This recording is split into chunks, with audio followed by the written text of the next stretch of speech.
After our parents died, my brother shouted, "You are just a manager.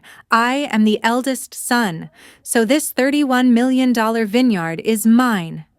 He tried to kick me out with a $75,000 document, but when the lawyer revealed the secret trust, he begged me to stay like a beggar, but he was kicked out with nothing.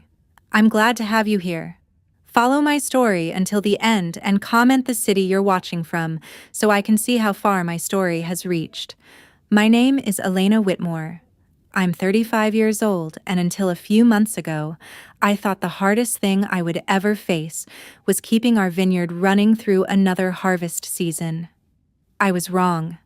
The hardest thing was standing beside two caskets on the same day. My parents died in a small plane crash while traveling to meet distributors in Northern California. One moment, they were discussing expansion plans over breakfast. A few hours later, a state trooper was standing at my front door. Even now, it doesn't feel completely real. For almost 2 weeks after the accident, I barely slept. There were insurance calls, funeral arrangements, legal paperwork, employees asking questions, customers needing answers, and a business that couldn't simply pause because I was grieving. A vineyard doesn't stop growing because your heart is broken.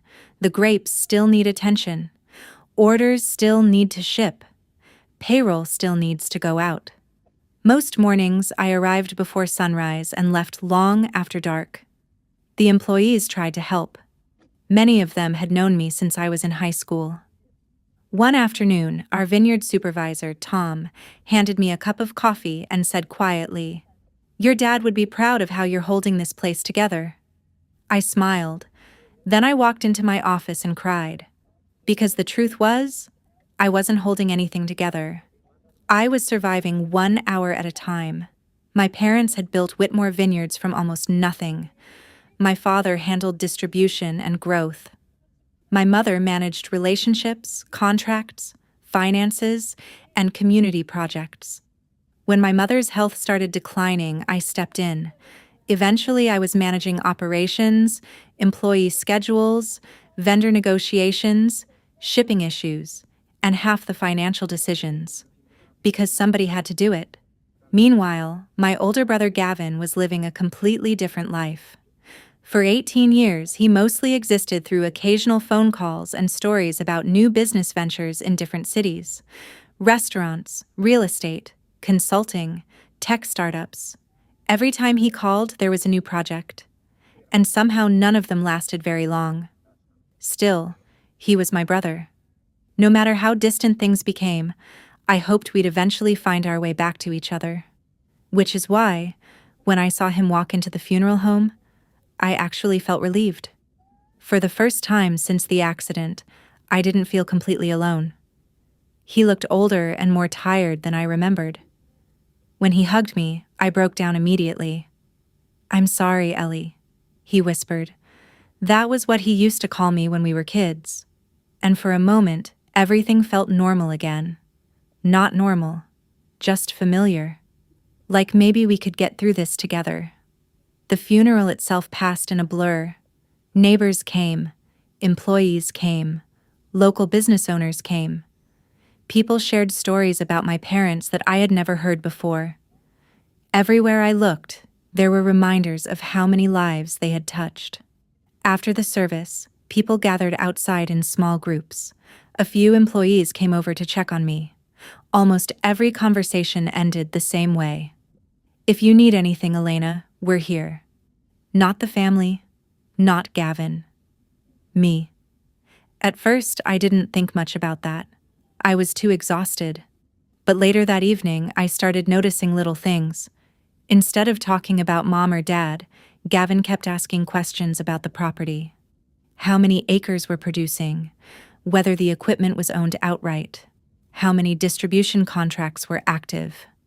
At first, I assumed he was making conversation. Then it kept happening. He seemed unusually interested in numbers, business structures, ownership, assets. One afternoon, I found him walking around the production facility with two managers I'd barely seen him speak to before.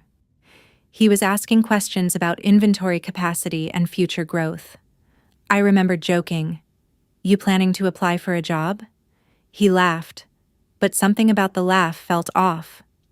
"Just trying to understand what Dad built," he said. At least that's what I told myself. A few days later, after another long day dealing with funeral paperwork, I finally sat down on the porch of my parents' house. The sun was setting behind the vineyard. For the first time all week, things felt quiet. Gavin walked outside carrying 2 glasses of iced tea. He handed one to me and sat down. For a minute, neither of us spoke. Then he looked out toward the rows of vines. "So?" He took a sip. Who's actually in charge of the company now?" For a second, I thought I had misheard him, not because the question was confusing, because of the timing. We were sitting on our parents' porch only days after the funeral, and that was what he wanted to talk about. I took a sip of tea. "Right now? Me, mostly." Gavin nodded slowly. "Mostly? I've been handling operations for years." "Yeah, but legally." The way he said legally caught my attention. "What do you mean?" He shrugged. "I'm just asking." Then he changed the subject. A few minutes later, he was talking about ownership, future expansion, and business opportunities. By the time the conversation ended, I felt strangely exhausted. Not because we argued, because we didn't. The entire conversation felt like someone testing a locked door. I was back at work before sunrise. Harvest season was getting closer, and nobody cared about family drama when grapes needed attention. I spent most of the morning reviewing shipping schedules and supplier contracts. For a while, things felt normal. Then, Tom knocked on my office door. "Got a minute?" "Sure." He stepped inside and closed the door. Tom usually left doors open. "Everything okay?" He scratched the back of his neck. "Depends." I waited. "Your brother's been talking to people." I leaned back. "What kind of people?" "Everybody." That wasn't reassuring. Tom explained that Gavin had spent most of the morning walking around different sections of the vineyard. He'd spoken with supervisors, maintenance crews, warehouse staff, even seasonal workers. "What's he telling them?" I asked. Tom gave me a look. "The problem is that nobody knows." That afternoon I saw it myself. Gavin moved through the property like a politician during a campaign, stopping, smiling, shaking hands, asking questions. A few employees later asked me if ownership was changing. One asked whether layoffs were coming. Another asked if the company was being sold. I had no answers, because I had never heard any discussion about those things. The rumors were spreading faster than I could stop them. A couple of days later, Gavin asked if he could attend one of our department meetings. I didn't see a reason to refuse. He was family. At least that was still how I was trying to see him. The meeting started normally. Production numbers, equipment maintenance, harvest forecasts. Then Gavin jumped in. "I think we should look at automating more of this." The room got quiet. Our production manager blinked. "Automating what exactly?" "A lot of it." Nobody seemed sure what that meant. Gavin continued talking about consultants, efficiency, scaling faster, and reducing labor costs. The problem was obvious. He didn't understand how the vineyard actually operated. Some of the things he wanted to change were already working fine. Others would require huge investments. Still, nobody challenged him directly. They just nodded politely. After the meeting ended, a few managers lingered behind. Once Gavin left, the comments started. "Was that serious? Does he know how harvest works? Who exactly are we supposed to be listening to?" That last question bothered me. A month earlier, nobody would have asked it. For years, everyone knew who handled daily operations. Now, uncertainty was spreading. The worst part was that Gavin never openly claimed authority. He simply acted like someone who expected to have it soon. One Friday afternoon, I walked into the warehouse and found him talking with two department supervisors. The conversation stopped the second I approached. Nobody looked comfortable. "Am I interrupting something?" I asked. One supervisor immediately shook his head. "No." The other suddenly became very interested in a clipboard. Gavin smiled. "Just getting familiar with things." There was that phrase again. The explanation sounded reasonable. Yet every conversation left me feeling less comfortable. Over the next week, more employees started avoiding the topic entirely. Nobody wanted to pick sides. People simply wanted their jobs and a successful harvest. I couldn't blame them. One afternoon, I was reviewing harvest logistics when my phone buzzed. It was Eric, one of our field supervisors. His voice sounded hesitant. "Hey, Elena." "What's up?" There was a pause. "Not sure if you already know this." "Know what?" Another pause. Then he lowered his voice. "I just heard Gavin scheduled a private meeting with some outside investors." I sat up straighter. "Investors?" "Yeah." "Which investors?" "That's the thing." He exhaled. "Nobody seems to know." That answer bothered me more than it should have. Not because investors were unusual. Our family had met with investors, distributors, and business partners for decades. The problem was that nobody knew who these people were, and nobody knew why Gavin was meeting them. I called him that evening. He answered on the third ring. "Hey, Ellie. Eric told me you're meeting with investors." There was a brief pause. Word travels fast around here. That wasn't an answer. He laughed lightly. "Relax. It's just a conversation." "What kind of conversation?" "Business." "Gavin, that's not specific." He sighed. "Not everything needs to be a problem." Before I could press further, he changed the subject. The call ended a few minutes later. I still had no answers. A few days passed. The vineyard stayed busy. Harvest preparations were entering the stage where small mistakes could become expensive problems. Normally, that would have occupied all my attention. Instead, I spent half my time putting out rumor fires. One morning, our customer relations manager stepped into my office carrying a notepad. "You've got 3 calls waiting." "From who?" She glanced down. "Long-term clients." That wasn't unusual. What was unusual was her expression.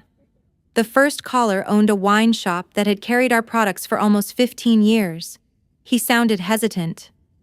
"Elena, I wanted to check something." "Sure." "I heard ownership might be changing." There it was again. The rumor. I reassured him nothing had changed. The second call was almost identical. So was the third. By lunchtime, I realized something important. The rumors weren't staying inside the vineyard anymore. They were reaching customers, business partners, distributors, people whose confidence directly affected our future sales. That afternoon, I found Tom near the equipment yard. "Have you heard anything new?" I asked. He nodded. "Depends which rumor you mean." I groaned. "That many?"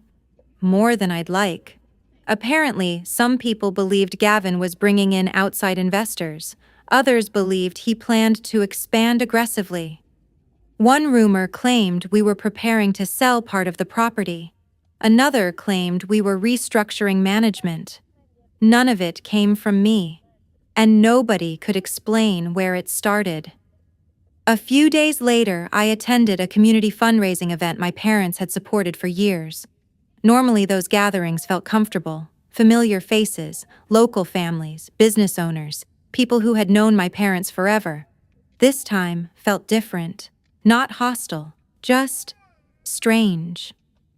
Several people approached me with cautious smiles. Questions seemed to circle around the same topic: the future, ownership, leadership. One conversation stood out. A local business owner I'd known for years pulled me aside. "Gavin says your father always wanted him to take over someday." I stared at him. "He said that?" The man nodded. He seemed pretty confident about it. I forced a polite smile, then changed the subject. Inside, my frustration was growing, because I knew exactly how involved Gavin had been, which was to say, not very. My father wasn't secretive. If he had wanted Gavin to lead the company, people close to the business would have known. The supervisors would have known. The management team would have known. I would have known. Instead, there was nothing. No conversations, no plans, no documents, just Gavin repeating the story often enough that people started accepting it. And the worst part? Some people believed him, not because they disliked me, because they didn't know what happened behind the scenes. They never saw the late nights, the staffing problems, the vendor negotiations, the endless operational issues. Most people only saw the family name, and Gavin carried that name too. One evening, I stopped by a small diner near town after work. The place was crowded with locals finishing dinner.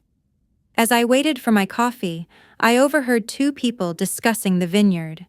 One of them mentioned Gavin. The other said, "Well, he's the oldest son. Makes sense he'd take over." I didn't say anything. I simply picked up my coffee and left. The drive home felt longer than usual, not because of traffic, because for the first time I realized this wasn't just a disagreement between siblings anymore. People were starting to choose which version of the story they believed. A few mornings later, I arrived at the office and found Tom waiting outside my door. His expression immediately caught my attention. "You okay?" I asked. "Maybe." That wasn't encouraging. He handed me a business card. I looked down. The name printed across the front read, "Victor Hale, attorney at law." I looked back up. "Who's Victor Hale?" Tom folded his arms. "He came into town yesterday." My stomach tightened. "Why?" Tom hesitated. Then he said quietly, "Because he's here with Gavin." I looked down at the business card again. Victor Hale. The name meant nothing to me. "What kind of attorney is he?" I asked. Tom shrugged.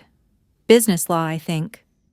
That answer stayed in the back of my mind all day. Not because hiring an attorney was unusual. What bothered me was the timing. The funeral wasn't that far behind us, yet Gavin had already brought a lawyer into town. A few days later, I met Victor for the first time. I was leaving a meeting with one of our distributors when I saw Gavin walking toward me with a tall man in an expensive suit. "Ellie," Gavin said. "Perfect timing." Victor smiled and offered his hand. "Elena, I've heard a lot about you." His voice was calm, professional, the kind of voice that sounded reassuring even when it probably shouldn't. "Good things, I hope?" He smiled. "Mostly business things." Mostly. Interesting choice of word. We talked for less than 5 minutes. Nothing openly hostile happened. In fact, Victor was almost excessively polite. But every question felt intentional. How involved was I in operations? How were employees responding after the tragedy? Had the transition been difficult? Did I have support? On paper, those sounded normal. In reality, it felt more like an interview. When the conversation ended, Victor shook my hand. "I'm sure we'll have plenty of opportunities to talk." I wasn't nearly as excited about that possibility as he seemed to be. Over the following weeks, Victor appeared everywhere. Community meetings, business lunches, industry events, local charity gatherings my parents had supported for years. He was almost always beside Gavin. The strange thing was how prepared he seemed. One afternoon, I overheard him discussing vineyard operations with a local supplier. Not basic information, specific information. Old expansion plans, property boundaries, distribution agreements. Things an outsider shouldn't have known so quickly. The business wasn't slowing down either. Harvest preparations were accelerating. Employees needed answers. Customers needed reassurance. Bills still arrived. Equipment still broke. Life kept moving whether I was ready or not. One morning, I spent nearly 2 hours dealing with a refrigeration issue in one of the storage facilities. An hour later, I was answering questions from distributors. That afternoon, I was sorting paperwork related to my parents' estate. By evening, I felt completely drained. Then Gavin called. Busy? I laughed. What do you think? Fair point. For a moment, the conversation actually felt normal. Then he said something that immediately changed the mood. You know, Dad always wanted me involved in the business. I stopped walking. What? He talked about it plenty of times. No, he didn't. Gavin sighed. You weren't part of every conversation. Neither were you. The silence that followed felt sharper than our earlier disagreements. Look, he said, I'm just saying none of this should be surprising. Then why is it surprising to everyone who worked with him? His voice hardened slightly. People don't know everything. Eventually, he ended the call. The conversation stayed with me. Not because I believed him, because he seemed completely convinced. Or at least, he acted that way. A few days later, I attended a local Chamber of Commerce luncheon. Halfway through the event, I noticed Victor and Gavin sitting across the room. They were speaking quietly with two business owners. At one point, all four laughed. Victor looked completely relaxed, confident, like someone who already knew how the story would end. The same confidence showed up everywhere. In meetings, in conversations, in the way Gavin carried himself. Neither of them acted like people facing uncertainty. They acted like people expecting a favorable outcome, and I couldn't figure out why. One evening, I was finishing paperwork when my office phone rang. The receptionist sounded hesitant. Elena? Yeah? Victor Hale is here. I looked at the clock. It was nearly 6:30. Most people had already gone home. What does he want? He says he'd like a private meeting. I leaned back in my chair. About what? There was a brief pause. Then she repeated his exact words. He says he has a simple solution for all of this. I almost laughed. Nothing about the last few weeks had been simple. Send him in. A minute later, Victor stepped into my office carrying a leather folder. He looked completely comfortable, like this was a routine business meeting, not a conversation happening between two people standing in the middle of a family conflict. Thank you for seeing me, he said. I gestured toward the chair across from my desk. What exactly do you want, Victor? He sat down, calm, relaxed, measured. Every movement looked deliberate. For a few seconds, he made small talk about harvest season and market conditions. I let him finish. Then I said, You didn't come here to discuss grapes. A small smile appeared. No, I suppose I didn't. Finally, something honest. Victor placed the folder on the desk between us. Gavin and I believe this situation is creating unnecessary tension. Interesting. We'd like to resolve things before they become more complicated. I folded my arms. Resolve what exactly? He opened the folder. Several documents sat neatly inside. Then he slid one paper toward me. An agreement. I glanced down. At first, I thought I was misunderstanding what I was reading. Then I read it again. And again. The number didn't change. $75,000. I looked up. What's this? A settlement. A settlement for what? Victor's expression never changed. For voluntarily releasing any future claims related to the estate and business assets. For a second, I just stared at him. I honestly thought there had to be more. Maybe another page, maybe another number, maybe a missing zero. There wasn't. $75,000? Yes. I leaned back in my chair. Not because I was considering it, because I was trying to process the audacity. Whitmore Vineyards wasn't some small family property. The land alone was worth millions. The production facilities, the distribution network, the investments, the equipment. Everything together represented a lifetime of work. My parents had spent decades building it. And Victor was sitting in my office offering me $75,000. You can't be serious. I am. The calmness in his voice somehow made it worse. I looked at the paperwork again, then back at him. Let me understand this. He nodded. You and Gavin think I should walk away from everything for $75,000? We believe it's a fair resolution. I actually laughed. Not because anything was funny, because the alternative was getting angry too quickly. A fair resolution? Victor remained perfectly composed. It avoids lengthy disputes. What disputes? Potential disputes. There it was. The lawyer answer. Technically an answer, not actually an answer. I pushed the document back across the desk. Did Gavin send you here? Gavin and I discussed it together. Of course they had. For weeks, I'd been trying to convince myself this was still a misunderstanding.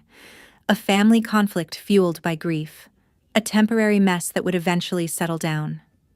Sitting across from Victor, that illusion finally disappeared. This wasn't confusion. This wasn't concern. This wasn't Gavin trying to reconnect with family. This was strategy. And apparently it had been strategy for a while. Tell me something, I said. Victor tilted his head slightly. Sure. Why are you both so confident? His expression barely changed, but something flickered there. Just for a second. The confidence, the certainty, the assumption that everything would eventually go their way. I'd seen it for weeks. At community events, business meetings, private conversations. Neither of them acted worried. Not once. Victor folded his hands. Confidence comes from preparation. That answer only raised more questions. Preparation for what? What exactly did they think was coming? I stood up. The meeting was over as far as I was concerned. I'm not signing anything. Victor remained seated. That's your decision. It absolutely is. He slowly gathered the papers and returned them to the folder. For the first time all evening, his smile disappeared. Not completely. Just enough. Then I suggest you think carefully before the estate reading. I paused. What does that mean? Victor stood, adjusted his jacket, picked up the folder. Then he looked directly at me and said quietly, because once the inheritance is officially read, he opened the office door. You may wish you'd accepted this offer. Then he walked away. The office door closed behind Victor. I sat there staring at the empty doorway. $75,000. The number kept replaying in my head. Not because I was tempted, because it was insulting. It wasn't even close to what the vineyard was worth. Which left me with a different question. Why were they so sure they didn't need to offer more? For the first time since this started, I stopped reacting and started asking questions. The following morning, I called Margaret Benson. Margaret had been the company's accountant for almost 20 years. If there were things happening behind the scenes, she might know. We met at a small coffee shop near town. After a few minutes of small talk, she set down her coffee. You look exhausted. I am. She nodded. I figured. I told her everything. The rumors, the investors, Victor, the offer, the confidence Gavin seemed to have. Margaret listened without interrupting. When I finished, she leaned back slightly. Your parents expected something like this. I blinked. What? Not specifically this, but they worried about the future of the vineyard. That got my attention immediately. What do you mean? The last several years, your father became very focused on long-term protection. Protection from what? From bad decisions. That sounded exactly like him. My father trusted people, but he also planned for every possible disaster. What kind of protection? I asked. Margaret hesitated. I honestly don't know all the details. That wasn't the answer I wanted. I know they met with attorneys. How often? More than they used to. That surprised me. I handled most daily operations, but I'd never paid much attention to who my parents met with privately. There had always been meetings: lawyers, accountants, consultants. It was easy to assume those conversations were routine. Now I wasn't so sure. Over the next several days, I started asking questions elsewhere. Nothing dramatic, just conversations. A lunch with a senior supervisor, coffee with a retired manager, a visit with Helen Brooks, a longtime family friend. Piece by piece, certain details started repeating. My parents had been meeting attorneys more often. Certain documents were discussed but never explained. There were occasional trips to Portland specifically for legal meetings. Nobody knew exactly why, but multiple people remembered it. One afternoon, I was walking through the production facility when Tom caught up with me. "Got a second?" "Sure." We stepped away from the bottling line. Tom crossed his arms. "You know most of us are with you, right?" The statement caught me off guard. "What?" "People are talking." I laughed. "When are they not?" "Not like that." His expression turned serious.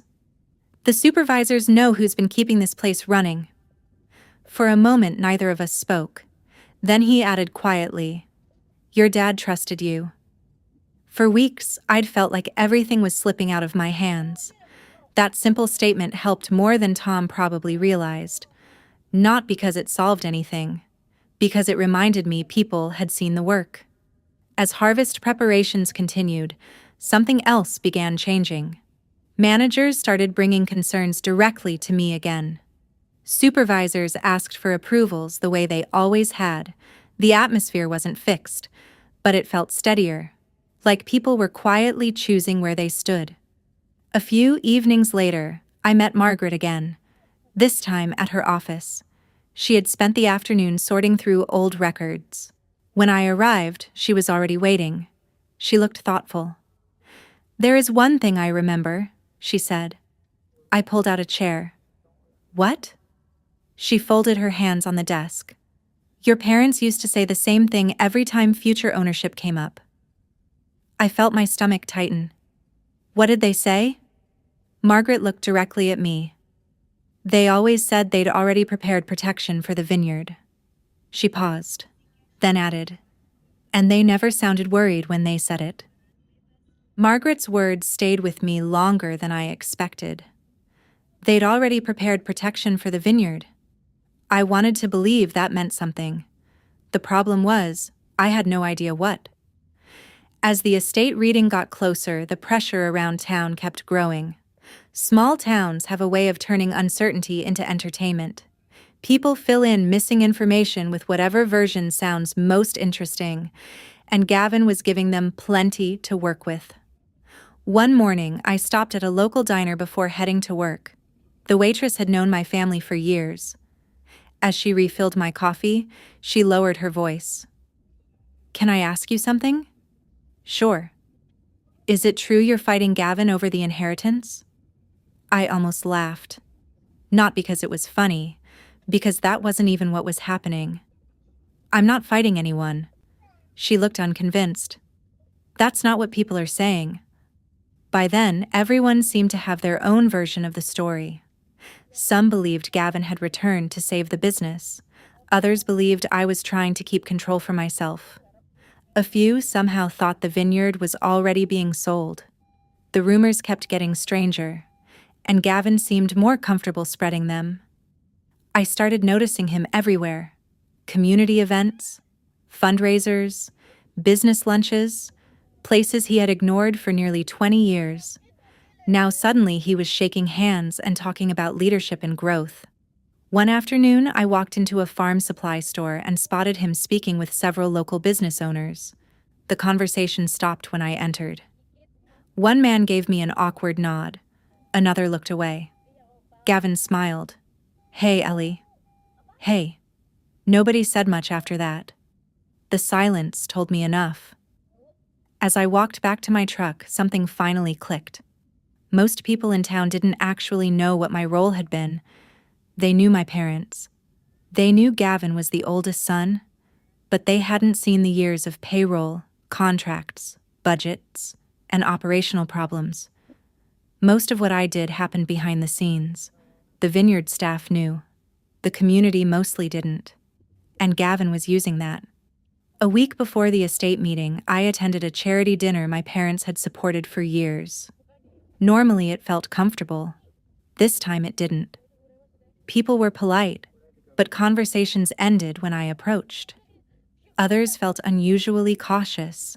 At one table, I overheard someone say, "Maybe Gavin was always supposed to take over."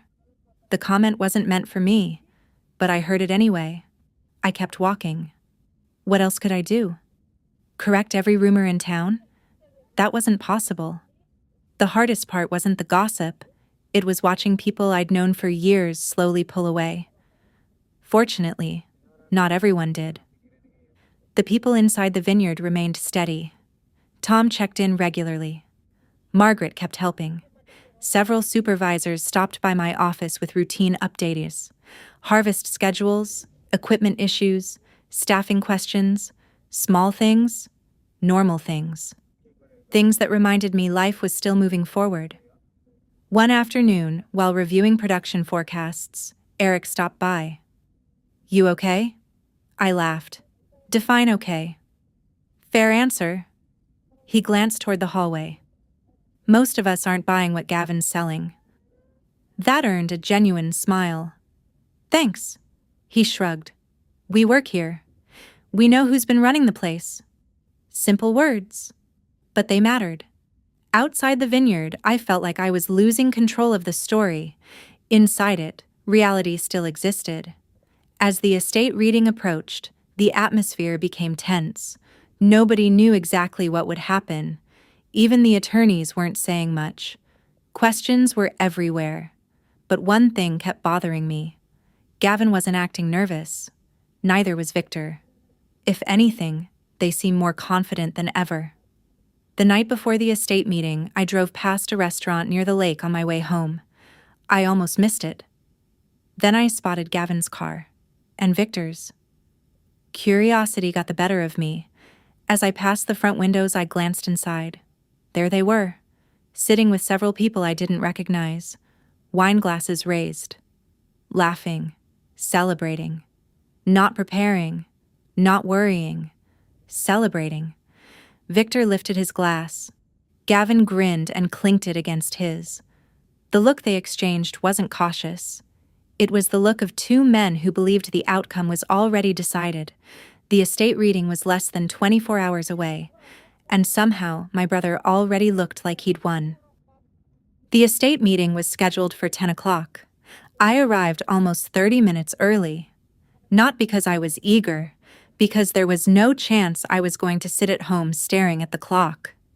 The meeting was being held in the conference room of the law firm that had worked with my parents for years. By the time I arrived, several familiar faces were already there.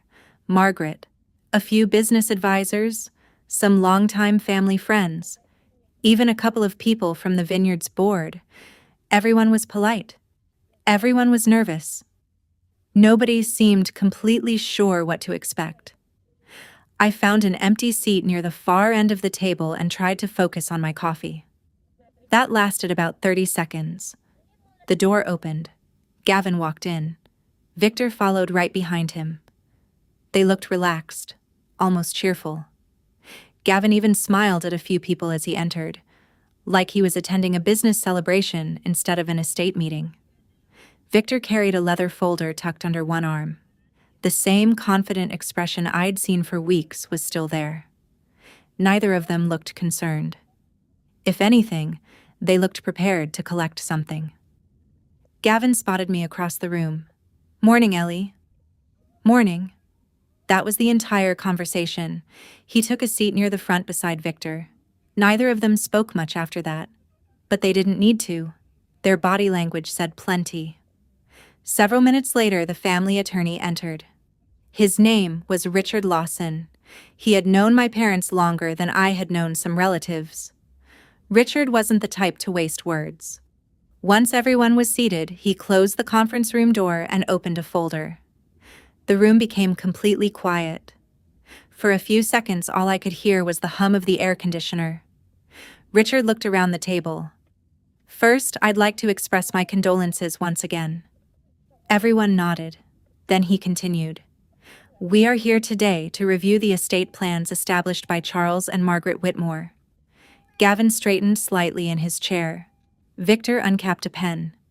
Richard glanced down at his notes. Then he said something nobody seemed to expect. Before discussing the will itself, there is an important matter that must be addressed. Several people exchanged looks. I saw Victor pause. Only briefly, but I noticed it. Richard continued. The majority of the Whitmore family assets are not governed by the traditional will. The room went silent. A different kind of silence this time. Confused. Unexpected. I looked toward Margaret. Even she appeared surprised. Across the table, Gavin frowned. What does that mean? He asked. Richard calmly adjusted his glasses. It means that most major assets were transferred years ago into a separate legal structure. Victor leaned forward. For clarification, what assets are we discussing? Richard looked directly at him. The vineyard property, production facilities, corporate holdings, investment accounts, several related business assets. Nobody spoke. For the first time all morning, Gavin didn't look confident. He looked confused. The change was subtle, but it was there. What separate structure? Gavin asked. Richard ignored the impatience in his voice. Instead, he opened another folder. A thicker one. Much thicker. Several pages were secured with colored tabs. The sight of it immediately caught my attention. This wasn't something put together recently. This looked planned. Carefully planned. Years ago. Richard placed the folder on the table, then folded his hands. Approximately 8 years ago, your parents established a family stewardship trust. The words seemed to land differently for everyone in the room. Some people looked puzzled. Others looked curious. Victor's expression changed first, only slightly. But the confidence faded. Gavin looked back and forth between them. A what? Richard glanced down at the documents, then back up. A family stewardship trust specifically created to govern and protect the future ownership and management of Whitmore Vineyards. Nobody spoke. Not Gavin. Not Victor. Not even me. Because whatever we had all expected to hear that morning, it definitely wasn't that. A family stewardship trust specifically created to govern and protect the future ownership and management of Whitmore Vineyards. Nobody spoke for a moment. The room had gone completely still. I looked around the table. Most people seemed confused. A few looked intrigued. Gavin looked irritated. Victor looked focused. The confidence I'd seen from him all morning was fading. Richard opened the folder in front of him. Before we discuss beneficiaries, it's important to understand why this trust was created. Gavin leaned forward. With all due respect, can't we just get to the inheritance? Richard didn't even look up. No. The answer was calm, firm. A few people shifted in their seats. Richard continued. Your parents spent years developing this structure. They considered it one of the most important business decisions they ever made. That immediately got my attention. My parents had made plenty of important decisions. Buying additional acreage, expanding production, building distribution partnerships. For Richard to describe this as one of the most important decisions they'd ever made meant something. He turned a page. The primary purpose of the trust is preservation. Preservation of what? Gavin asked. The vineyard. Richard paused. The business, the employees, the long-term viability of the operation. Several board members nodded slightly. That answer seemed to make sense to them. It made sense to me too. For years, my father had talked about sustainability. Not environmental sustainability, business sustainability. Making sure the company survived long after he was gone. Richard continued. The trust specifically limits the ability of any individual to sell major assets, liquidate property, or fundamentally alter operations without meeting certain conditions. Victor finally spoke. What kind of conditions? Richard looked directly at him. The conditions outlined within the trust agreement. The answer clearly annoyed him. Good. For the first time in weeks, Victor wasn't controlling the conversation. Richard was. Another page turned. The trust was created because the founders believed biological inheritance alone should not determine stewardship of a complex agricultural business. That sentence hit the room like a brick. Especially Gavin. What does that mean? Richard remained calm. It means ownership and management responsibilities are earned through demonstrated commitment and qualification. Earned? Gavin repeated. Yes. The word hung in the air. I glanced toward Margaret. She wasn't surprised anymore. In fact, she looked almost relieved, like pieces were finally starting to fit together. Richard continued explaining. The trust separated family inheritance from operational control. Someone could inherit family assets without automatically gaining authority over the vineyard itself. That distinction seemed incredibly important. And judging by Victor's expression, it wasn't what he had expected. He started flipping through his own notes. Fast. Almost impatiently. A small gesture. But I noticed it. So did several others. For weeks, Victor had acted like a man with all the answers. Now he looked like someone searching for one. The further Richard explained, the stranger the room felt. Not tense. Not yet. More like everyone was recalculating assumptions, including me. Because even though I had spent years helping run the business, I had never heard any details about this trust. My parents had kept it remarkably quiet. Suddenly, dozens of small memories started resurfacing. Private meetings, unexpected trips, conversations that stopped when I entered a room, things I had dismissed at the time. Now they felt different. Across the table, Gavin crossed his arms. This is ridiculous. Nobody responded. Even Victor remained silent. Richard calmly continued. The trust contains eligibility standards for anyone seeking authority over trust-controlled assets. There it was, the sentence that changed the atmosphere again. Authority over trust-controlled assets. Not heirs, not children, not family members. Authority. Something about that wording felt deliberate. Gavin apparently felt the same way. What standards? Richard didn't answer immediately. Instead, he adjusted his glasses and reviewed several pages. The room seemed to lean forward collectively. Even the people who had no direct stake in the inheritance were paying close attention now. A board member near me quietly set down his pen. Margaret folded her hands. Victor stopped taking notes altogether. Nobody wanted to miss whatever came next. Richard finally looked up. The founders established a series of qualification requirements for any individual seeking stewardship authority under the trust. The room had gone completely silent. Nobody was checking their phones anymore. Nobody was whispering. Even Gavin had stopped interrupting. Attorney Reynolds adjusted his glasses and continued reading from the trust documents spread across the conference table. The stewardship trustee must demonstrate substantial operational involvement in the business for a minimum of 7 consecutive years. A few people exchanged looks. I heard a chair shift somewhere behind me. Gavin leaned forward. What exactly does operational involvement mean? Reynolds didn't look up. It is defined here as active participation in management, budgeting, staffing, production oversight, vendor relations, or equivalent executive responsibilities. Victor finally spoke. That language seems open to interpretation. Not particularly, Reynolds replied calmly. The trust includes supporting documentation and employment records. For the first time all morning, Victor didn't immediately respond. I sat quietly. My heart was beating faster than before, not because I knew where this was going, because I was beginning to suspect. Reynolds continued.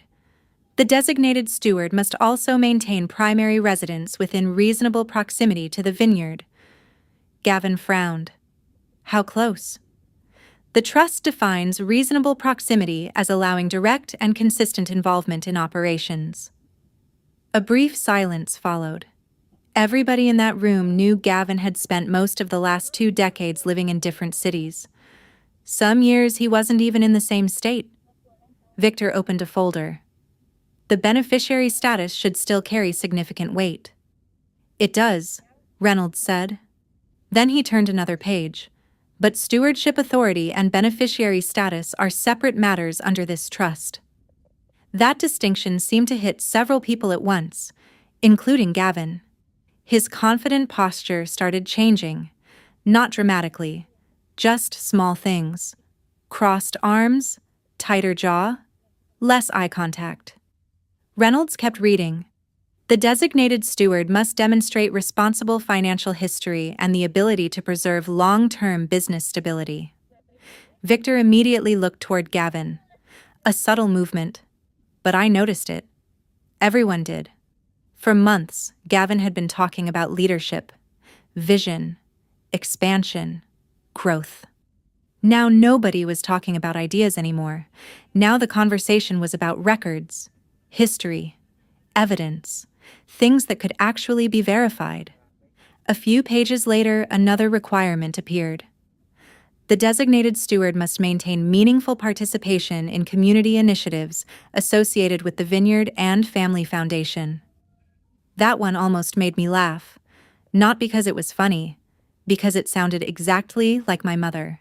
She believed businesses existed inside communities, not above them. Every fundraiser, every scholarship program, every charity auction. She treated those commitments as seriously as financial reports. I remembered spending weekends helping organize events she supported, sometimes willingly, sometimes not. But I showed up. Because she showed up. Across the table, Gavin stared at the documents. His expression had changed again. The certainty was disappearing. Slowly, piece by piece. One requirement after another. Nobody said anything for nearly a minute. Then one of the estate representatives quietly asked, "Have these standards already been reviewed against potential candidates?" "Yes," Reynolds answered. The room became still again. Victor shifted in his seat. For the first time since I'd met him, he looked uncomfortable. Not worried. Not yet. But definitely less confident. Reynolds organized several pages into a neat stack. Then he folded his hands. Following review of employment records, residency history, financial disclosures, community participation records, and trust qualifications. Gavin straightened immediately. I felt my stomach tighten. Nobody moved. Nobody spoke. The attorney looked around the room. Then he said the sentence everyone had been waiting for. Only one individual satisfies every requirement established by the trust. A heavy silence settled over the table. Gavin stared directly at Reynolds. Victor stopped taking notes. I could actually hear the air conditioner running. Then Reynolds reached into a separate folder, a different one, older than the others. Its edges looked worn from years of storage. There is one final item, he said. What item? Gavin asked. Reynolds carefully removed an envelope. The handwriting on the front instantly caught my attention. I knew that handwriting. My mother's. Beside it was my father's signature. The attorney placed the envelope on the table. This is a personal letter left by both of your parents. Nobody said a word. Reynolds rested his hand on the envelope, then looked directly at me and Gavin. The sound of the envelope opening seemed louder than it should have. Attorney Reynolds unfolded the letter and began reading. To our children, Elena and Gavin. Just hearing their words again hit me hard. We love both of you equally. Nothing in this trust should ever be interpreted as a measure of our love. Across the table, Gavin lowered his eyes. For the first time, he wasn't arguing. Our responsibility as parents was different from our responsibility as stewards of the vineyard. The room stayed silent.